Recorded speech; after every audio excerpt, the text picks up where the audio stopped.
just said that if he would have just known that that's what he was, you know, that's how depressed he was, that's how upset he was, he would have handled things in a different way. I mean, he was just not the same after that. And that really hurt him. Because he loved that boy. After Richie passed away, I saw him, the use of drugs, even more. He didn't care how he looked. He didn't care how he ate. He just kind of became a recluse.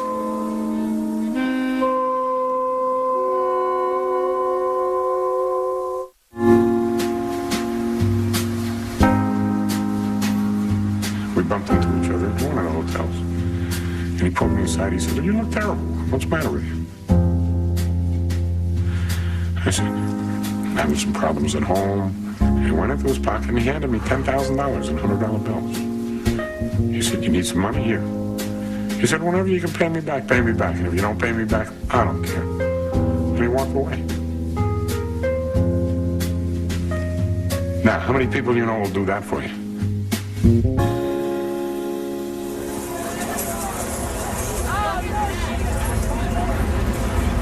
Stu Ungar's generosity is as much a part of Las Vegas lore as his card-playing ability.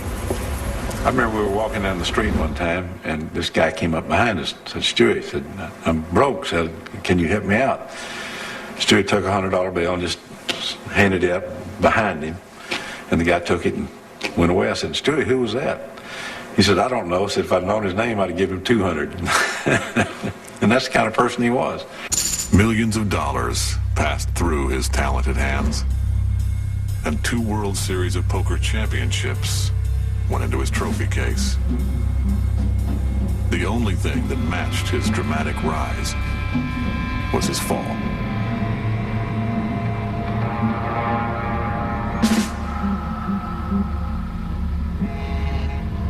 Just want to welcome everybody to the World Series of Poker. Shuffle up and deal. By 1990, Stu Ungar was divorced, horribly addicted to cocaine, and haunted by his son's suicide. In a sense, Ungar brought as much negative baggage to the table as he did chips when he showed up at that year's World Series of Poker. I staked him. It was a $10,000 buy-in. And at the end of the first day, he was running away with the tournament. He had a big lead. He had $70-something thousand worth of chips. So now they come back the second day, and I get a phone call from Eric Drake, who was the tournament director at the time. I asked everyone, had they seen him, had they heard from him, and then I knew what room he was staying in. I asked security to go up there. I saw him laying on the bed, kind of like in a side of a seizure, like his whole body tensing up. They hauled Stewie out of the Golden Nugget on a stretcher and put him in an ambulance. They took him to Sunrise Hospital. He did drugs the night before, and he had some kind of adverse reaction to them. Never showed up the second day. Didn't even finish the tournament. You know, you're talking about an icon in the poker world who had just fallen to the lowest rung that you could fall on in the ladder. It was very sad to see. Stu Ungar, who friends say always helped the down and out, was now one of the down and out himself.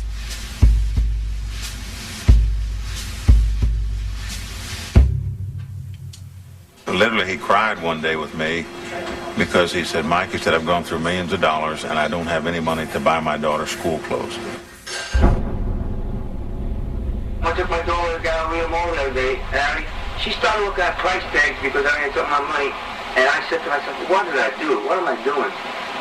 I didn't know the most beautiful girl in the world, I mean a gem, and she's got to look at price tags after the money that I went through my hands and I've given away, and just millions in drugs, you know, just disgraceful."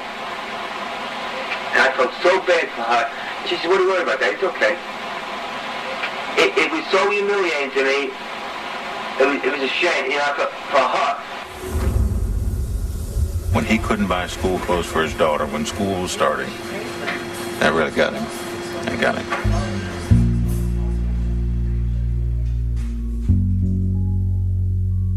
given what he had become, what happened in 1997 is all the more amazing. He came to me, he was dead broke, and he wanted me to bankroll him. And I turned him down. I said, Stuart, please, leave me alone. And he assured me he was clean as a whistle, he was ready to play, blah, blah, blah. So finally, I just I says, here, Stuart, you take this $10,000 and go put it in the tournament. And if I catch you out of that chair one time, I'm going to kill you.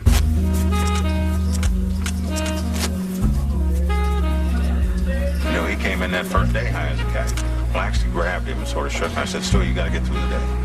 I said, you're going to be fine with a night's sleep and the rest of the tournament, but you got to make it through the day. And he hung on and made it through the day and just sailed right down to the final table.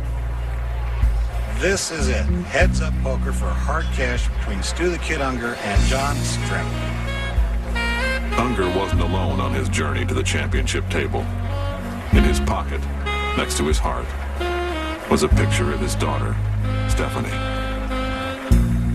He said that she was his inspiration. Right before the final day started, we sat down, and he told me exactly what had been happening to him for the last 2 years, but he was certain he was going to turn things around. He was going to win the tournament, and things were going to be different. He showed me the picture of Stephanie. He said, you got to ask me. I want to show this picture when I win the tournament. He didn't even assume that there was anything that could happen for him not to win the tournament. That was crazy. This could be it, ladies and gentlemen. He's ready $800,000. John calls. Yes. Deuce. Stewie wins the tournament. Stu Ungar has won 3 World Series of poker. Incredible. One of the greatest comebacks of any human being. Someone literally living in a homeless state, and all of a sudden the next moment he's a millionaire and a 3-time world poker champion. You're older, you're wiser, you're 43 years old. You think you're going to do things differently now? Well, I hope so, Gabe. You know, I've neglected my kids. You know, I've done a lot of stupid things myself. But I want to tell you something for a fact. There's nobody that ever beat me playing cards. The only one that ever beat me was myself. And I want my daughter's picture one more time. I love you, honey, and I'll be seeing you soon. Stu Ungar was back, but for how long?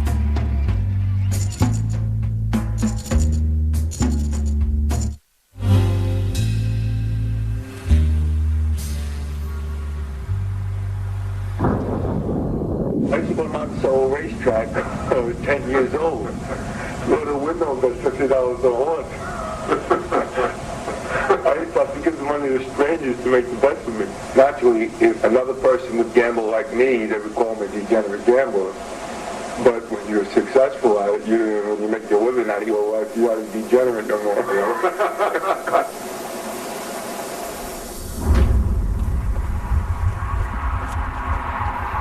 If Stu Ungar's life was guided by a Hollywood screenwriter's pen, there would be a happy ending.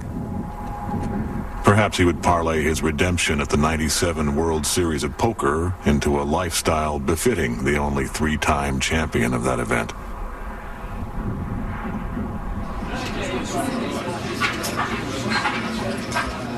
I believed so much that this really was a turnaround, because he said to me, you know, I'm clean.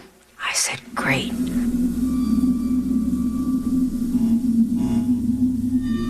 But Stu Ungar didn't live in Hollywood.